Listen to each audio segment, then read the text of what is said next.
¿Cuántas veces como venezolanos hemos escuchado la palabra rentismo petrolero? ¿Será que esto ha sido una bendición o ha sido una maldición? Antes de responderte esta pregunta, te invito a que indaguemos un poco más referente a este tema. Mi nombre es Nicola Arellano, soy estudiante de Psicología de la Universidad Yacambú y te invito a que te quedes en este espacio para que conozcamos un poco más referente al rentismo petrolero. Antes de comenzar a hablar referente al concepto del rentismo petrolero o cuál es la situación actual del rentismo petrolero en nuestro país, es importante conocer una breve reseña histórica en donde se mencionen algunos antecedentes de gran importancia para que hoy en día el rentismo petrolero sea un tema controversial en nuestro país. Si bien es cierto, antes de 1904, Venezuela era un país totalmente rural. Luego de la Guerra de Independencia, los gobernantes que vinieron en el siglo XIX mantenían una inestabilidad política que no permitía un desarrollo ni mucho menos una industrialización.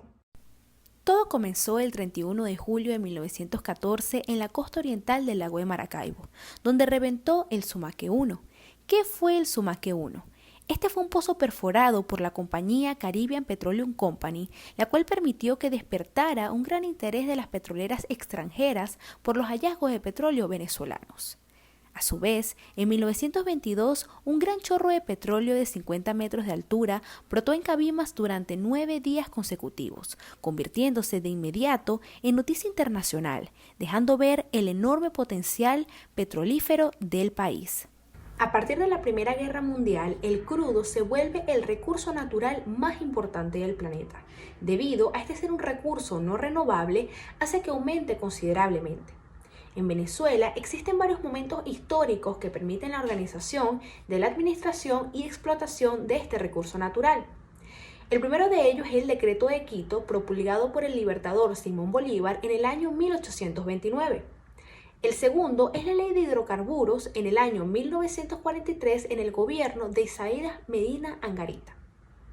Y el tercero es la nacionalización en 1977 en el primer mandato del presidente Carlos Andrés Pérez. Todos estos encuentros históricos nos permiten preguntarnos entonces qué es el rentismo petrolero.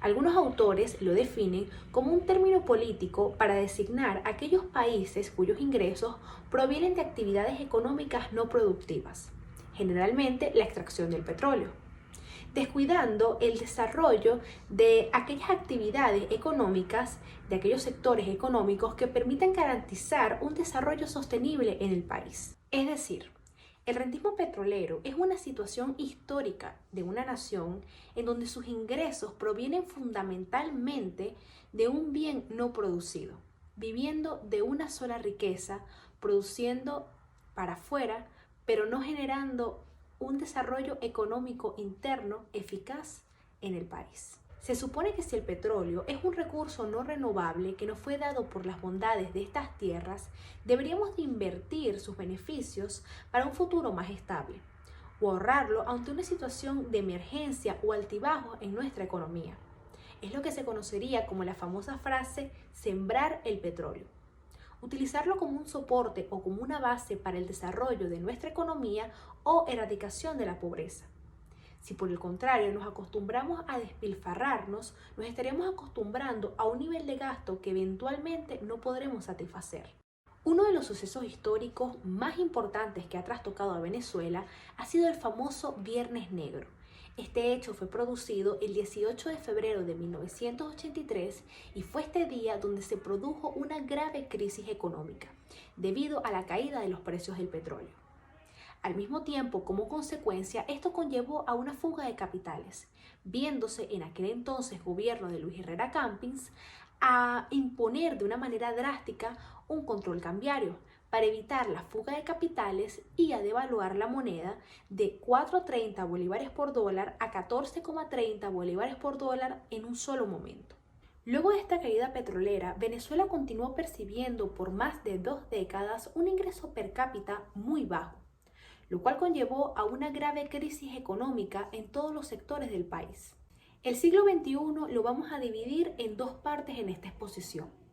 La primera parte va a abarcar desde el 2004 hasta el 2010, donde percibíamos, entre comillas, una estabilidad económica rentable por parte del rentismo petrolero.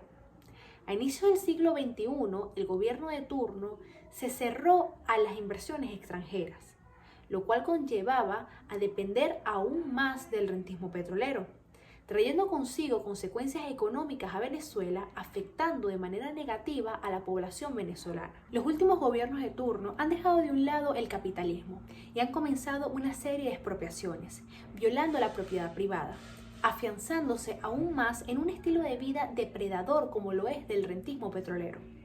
El estilo de vida de la renta petrolera ha conllevado a que la población venezolana lo quiera todo fácil. Los aspectos positivos, que pudiesen ser aspectos disfrazados, se han dejado de vivir desde hace mucho tiempo en nuestro país. Hoy en día, en el segundo periodo del siglo XXI, el Estado es más grande, pero más ineficaz, menos transparente y más corrupto. Ha habido un colapso en los últimos años de petróleo, manteniéndose en $100 por barril hasta desplomarse en $24 por barril. Uno de los mayores errores que ha cometido el gobierno es pensar que el barril de petróleo estaría por un tiempo indefinido por un precio superior a $100 por barril. Esto ha trastocado la economía venezolana, trayendo consigo una severa recesión económica y conllevando una crisis humanitaria, debido a que al no percibir de la misma manera una renta petrolera, esto afecta a la población venezolana, acarreando con una desigualdad social, debido a que se han olvidado sectores tan importantes como el turismo, la ganadería o la agricultura. Es importante que entendamos que como país necesitamos cambiar este modelo económico, que comencemos a buscar otros ingresos a través de otros rubros que nos permita realmente sembrar el petróleo en nuevos modelos económicos que nos garantice una estabilidad económica como nación.